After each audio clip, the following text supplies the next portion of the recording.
प्यार में तोहरा पिटाइल बानी घर से नइखे मिलत बाबूजी के डर से हो। प्यार प्यार मुंह न मारो ऐसन प्यार के दादा। प्यार के चलते तक कपार फाट गइल बा। ई प्यार हो कि जान लेता। तू बोले लगे हम प्यारे ना करे नी। अब सुनो तहरा प्यार में हमारा कौन कौन सेवा पानी होता। मार के तूड़ दिहले पूरा शरीर हो। बाबूजी के मुड़ी पर पूरा खून सवार बा। उनकरा डरे प्यार के बुखार तो भुला गइल बानी। अरे मार के तूड़ दिहले पूरा शरीर हो।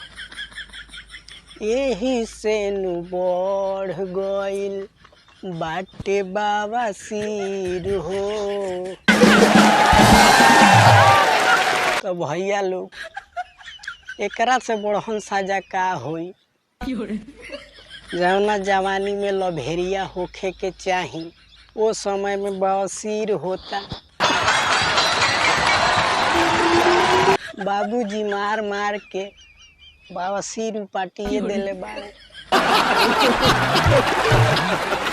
आगे सुनी लो का होता है भाई कि गोबर पर गिर गईनी खा के चक्कर से तो नहीं मिलत बाबूजी के डर से हो। हमार बाबूजी अपन तो बियाह को लेनी लेकिन हम करे जाता नहीं तो उनका आफत आ गइल बा। हमारे साथे बिल्कुल धोखा होता है। आगे सुनी लो पूरा देहिया के हमारा दर्द बढ़ता। दर्द से पूरा कहारतानी इतना दर्द होला। बाबूजी पिछवाड़ा के तोरा जाई समझ के धूम देले बानी। तो पूरा देहिया के हमारा दर्द बढ़ता। तोहरे चक्कर में हमारा रात से पानी चढ़ता। बताई भैया लोग जवना समय में शादी के हल्दी चढ़े के चाही उस समय में हमारा पानी चढ़ता। तो अब हम मरी ना तो का करी। तो यही से नहीं मन पी के मर जैती जहर से।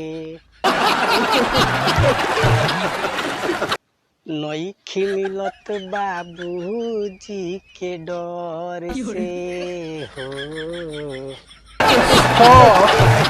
अब हमारा जिए लगे कोनो फायदा नइखे। मोले में ही भलाई बा। हमार प्यार के बुखार तो बड़ी जानलेवा बा।